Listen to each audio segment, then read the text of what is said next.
You're sitting in a circle of grass huts, and someone just accused your brother of stealing meat. There's no police station for 1,000 miles, no judge, no jail cell waiting, just 20 faces, watching, waiting to see what happens next. You'd think that means chaos is coming. It doesn't. And the reason is stranger than you'd guess. It might even explain why your group chat quietly unadds someone the second they get toxic. So what actually stopped a hunter-gatherer camp from turning into a bloodbath decades before anyone wrote a single law? Here's the thing.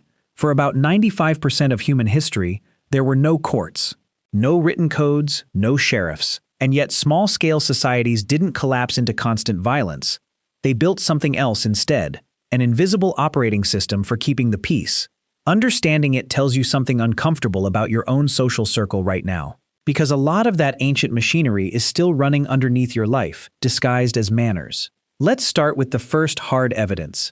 Anthropologist Christopher Boehm spent years compiling data from foraging societies across the globe, the hoansi of southern Africa, the Hadza of Tanzania, groups in the Arctic and the Amazon. In his 1999 book, Hierarchy in the Forest, he laid out a pattern too consistent to be coincidence. These groups weren't leaderless by accident, they were leaderless on purpose. Anyone who tried to boss the group around, hoard meat, or dominate others got hit with a coordinated response. First it was mockery. A well-timed joke, deployed by the whole camp, could deflate an ego faster than any punch. If that didn't work, the group moved to criticism, delivered bluntly and publicly. Nobody got to save face. That was the point. Humiliation was cheaper than violence, and it usually worked before things escalated. Boehm called this a reverse dominance hierarchy. Normal primate groups have an alpha at the top. Human foraging bands flipped it. The group became the alpha, and it kept any single person from becoming one. That's not a soft, feel-good idea.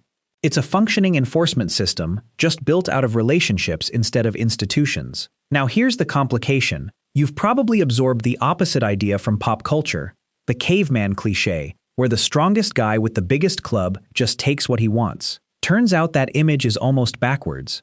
Anthropologist Polly Wiesner spent decades embedded with the hoansi, and her 2005 study on norm enforcement found something telling. Physical force was rare. Gossip was the actual weapon of choice.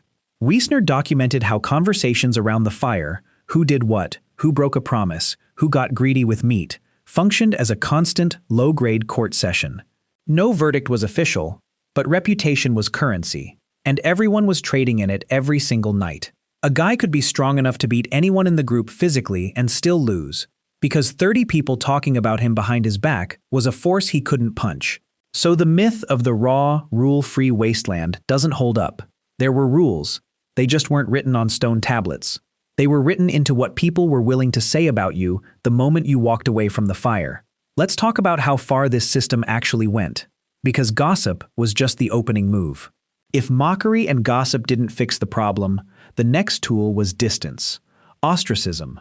Groups could simply stop sharing food, stop including someone in a hunt, stop talking to them at all. In a world with no supermarkets and no strangers to fall back on, social exclusion wasn't an inconvenience. It was closer to a death sentence, delivered slowly, without anyone lifting a hand.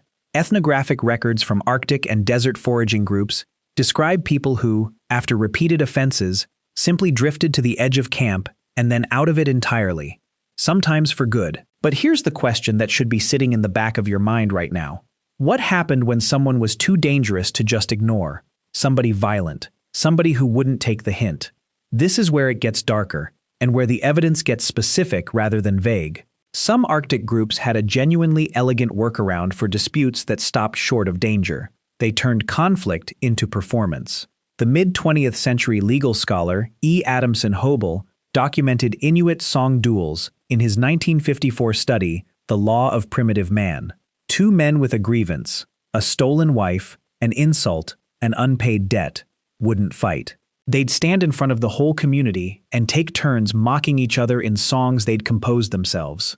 Whoever got the bigger laugh, the louder applause, won. The dispute was settled by public opinion, not by blood. It sounds almost absurd from a 2026 apartment with a group chat and a scene receipt. But it worked.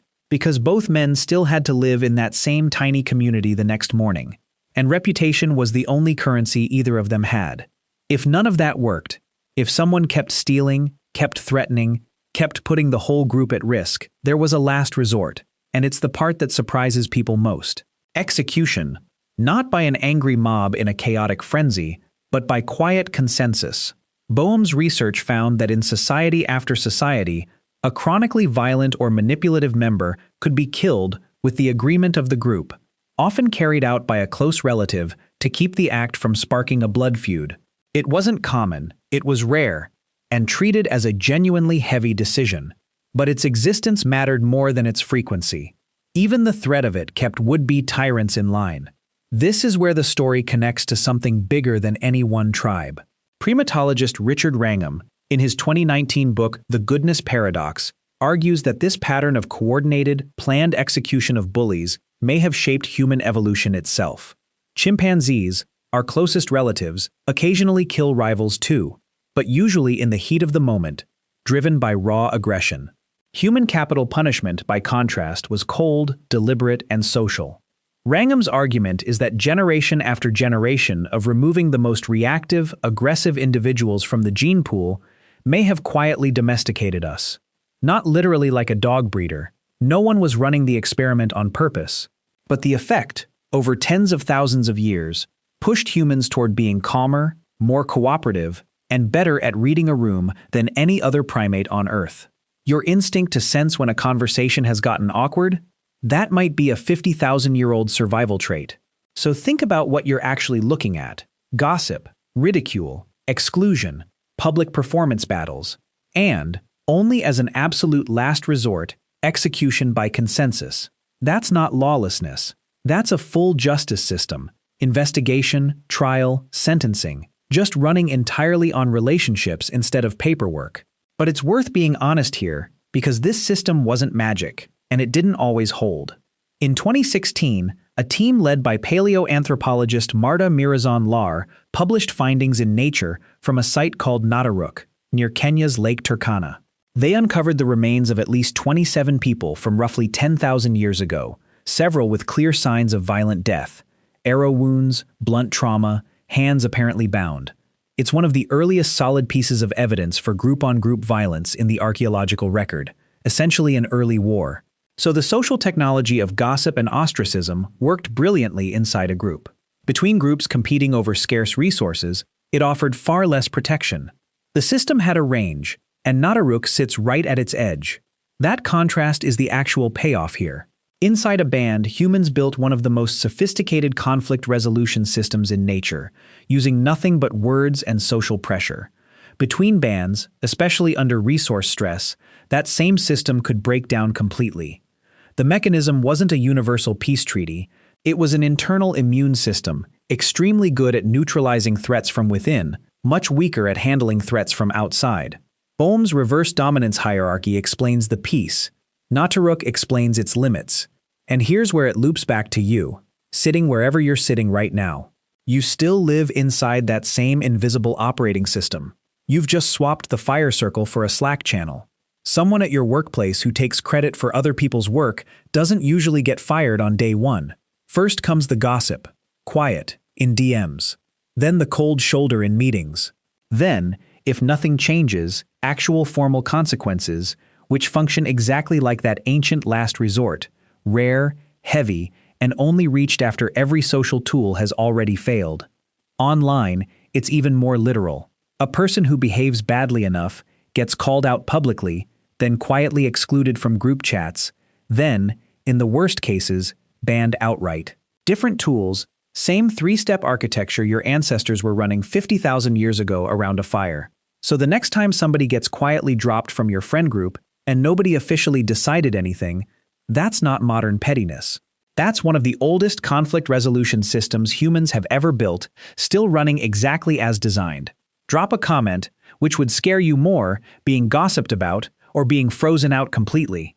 People carried that exact fear around a fire for 50,000 years. No laws, no judges, just people, watching each other, keeping the peace.